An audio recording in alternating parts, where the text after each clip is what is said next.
What's up guys, Barry Gaming here, back with some more AFK Journey, and today we're going to be jumping into one of the events that we got going on, really kind of the only event, and that is going to be the Brawl number 3. So number 3 here is going up against these Gruglin Voodooists. Now this one has a lot of RNG involved, and I've seen people with like really good accounts only get 30 kills. I've seen people get up to 50 kills, and there's a really interesting team that is kind of difficult to pull off in this one, but is going to be kind of the go-to that a lot of people are running here. So as always, Mikola in the team is a must.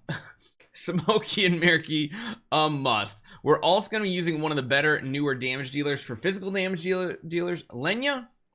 And now this one's going to be a little bit of a surprise here. We're actually going to be using Seth. Yes, Seth is going to be a hero that we use in one of the best team compositions around. Now this is just going to be the common kill on our first kill right here. This one becomes very easy. You can see here how many enemies you got going on for your first one. It makes it very simple, so you at least get your very basics done. But the most important thing we're about to see here, those extra rewards. So 13 of 13, that's fine. We need to unlock endless. So there's two things going on here.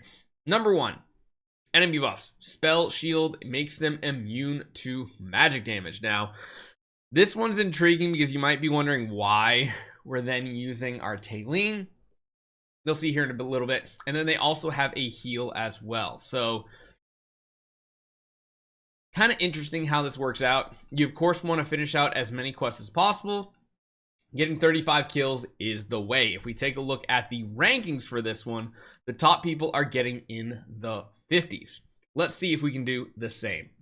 So essentially the top two teams are going to be very similar variants. One of them, of course, is going to be using the Talene, while the other one is going to be using a Shakir. We're going to do both of these examples here right now because I kind of wanted to see which one ends up being the better of the two, because like I said, both of these are pretty similar. Most people that run this team here, you're probably going to get somewhere in the mid-ish 30s overall. If you are going to go this route though, you can drop Lenya as well. So this one really just depends on if you have Lenya or not. Another good substitute you can put in is someone like Marilee. Marilee can do some pretty good damage in here as well. In reality though, I'm going to try to do a Seth team kind of like this, and again, we're still going to use this great sword spell. We're going to do a couple variations with a couple of these different heroes here to see which one performs the best overall. The single target is really good, and again, just remember, you kind of want to try not to have too much magic damage on your team because of that buff that they're going to get. There are some situations where they don't have that buff, so having a good AoE damage dealer can be good. If you have someone like a Lily May that's just really powerful on your account, you can go ahead and do that type of strategy too. Smokey and Mirky can contribute to a lot of the kills in that nice little like 10-second window right there. And it really just comes down to continuing to fight through. Now, survivability on this one is not an issue if you have both the Mikola and the Smokey and Mirky in your team here. We're getting up to like 30-ish kills. We'll probably be in the low to mid 30s by the end of this. Like I said, this isn't exactly the best team, but you can see some of these get the bubbles on them and such. Those are those buffs that are going out. We're up to 37, maybe get to 40. Not quite. We got to 39, so still a very good score. And really this team comes down to the Lenya. Lenya, you can see, does the most damage. Seth doing some very respectable damage as well.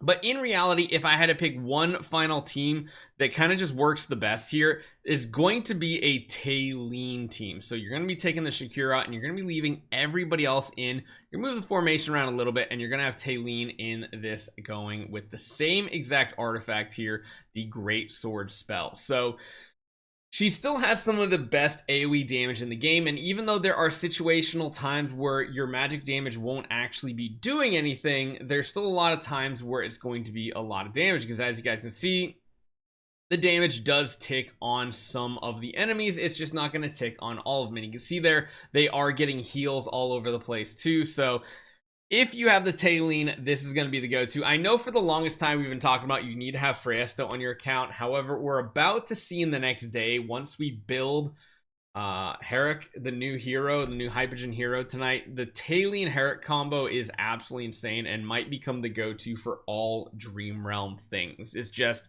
a very powerful composition. You can see here we're at to 31 kills already with 20 seconds left. I don't know if we're gonna get a record or anything like that, but you can see us doing pretty respectable stuff. You're up to 39 already, and it's not a huge difference. You can see we got a couple of extra kills. We up to 43, which I guess is a big deal if you're going for the leaderboard, not like it matters. That actually put us into the top 10 of rankings, and most importantly, getting all the way up to 35 kills is the goal for everybody so that you get all of the rewards in this event. Because, well, the summons, that's the easy part, getting all the extra diamonds, getting all the extra Twilight Essence, all that stuff, that's a little bit more tricky. Now, a lot of people are probably wondering if you can use someone like a Lily May, because Lily May does do a lot of single target damage. However, the issue I feel like with Lily May comes in a lot of times that if she uses her little dash attack on the target that's immune to magic damage, it really hurts the overall damage output of Lily May. Because again, a lot of the damage that we're doing here is all single target oriented. Lenya, Seth, they're both going crazy on single targets. Let's just see what the Lily May can do, because I do think more people will have investment in a Lily May compared to others, so it might still be a good option to go for this. And honestly, those kills are racking up pretty quickly right now. Having a lot of single target does seem to be really solid. I almost wonder if there's other AoE damage dealers that we can put in here that can do a ton of damage, but again, the only ones I could think are heroes like maybe Corrin, Marilee, all those ones are good. We're already up to 36. This actually might be a little better than the Talene. No. It's going to be just short.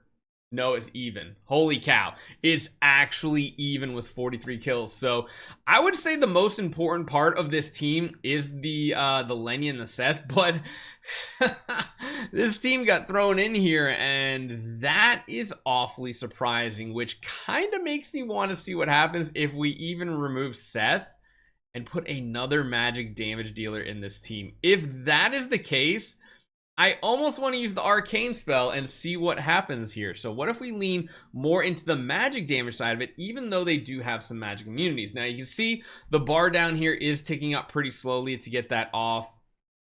I don't necessarily know if that is going to be the play, but if in both those situations the Lily May did more damage and the Talene did more damage, is there a reason to even use the Seth here? That is my question. We're gonna have to see what this damage output looks like. Honestly, Smokey and Mirky seems like he's getting more kills than anybody else with that very short window that he has, but it does seem to be working good. But yeah, you see right here, look at all this magic immunity on the board, and if we lean too heavily in with multiple magic damage dealers, that might be a negative. We have 20 seconds left. Can we get 10 kills? That is the question. I'm guessing no, because you can see right here, there's so much magic immune spam popping up that we're gonna fall short. And it's really just down. It's so close though. So stinking close. I can't believe it. So that's still impressive. Getting over 43, that might be a little challenging. Going in on both of them does seem to be kind of a negative. I almost wonder how someone like a Corrin could do. Seem like this. It almost makes me wonder if I should drop one of our support heroes for another damage dealer too. Dropping someone like a Mikola.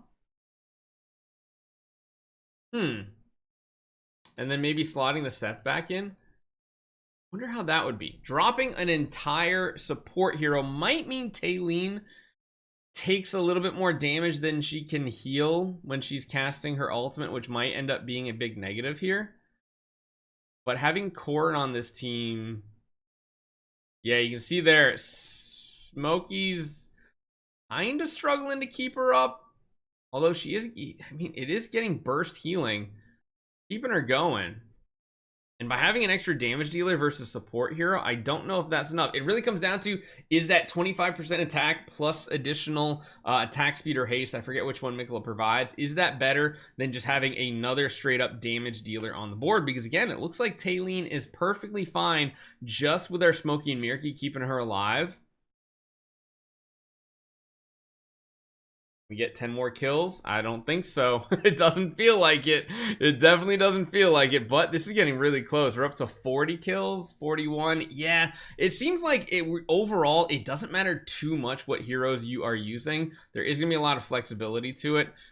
Maybe we do one more here, and instead of you, we try the Marilee like we were originally talking about, because Marilee is still gonna be doing physical damage. Where are you? There she is. I can't see her sometimes with the skin that she has on, but I do think the most important hero in all of this brawl is going to be the Lenya. I think you are going to need Lenya at least at Mythic Plus to make her viable. If she's not at Mythic Plus, I think that's going to be kind of a big negative here. It really just comes down to how much damage this Marilee can output too, because we do have her at Paragon 1. We do have her, I think, with plus 15 on her exclusive 2. It's kind of sad how much this hero has dropped off. Corrin's kind of stayed in it because of the faction bonuses and how it works and everything, but she just hasn't. She hasn't quite kept up. This definitely feels slower. First look, so it might be better just continuing to use the Mikola. Yeah, just so much of that spam is magic immunity on all those hits. It's not all the time, because again, Talene is doing a decent amount of damage on some targets. It's just other targets not so much. 31 with 20 to go. That definitely feels slower than some of our other combos. So yeah, I think just going with the couple variations that we showed off is still good. Although, wait a minute, at the very end here, we just caught up. Oh my god, we almost got 45 with this team. So again, keep trying different heroes. That literally just gave us a new record, and we were using a Marilee. That is very surprising. So let me know what you guys think. Hopefully you guys enjoy this one. I'll see you guys next time.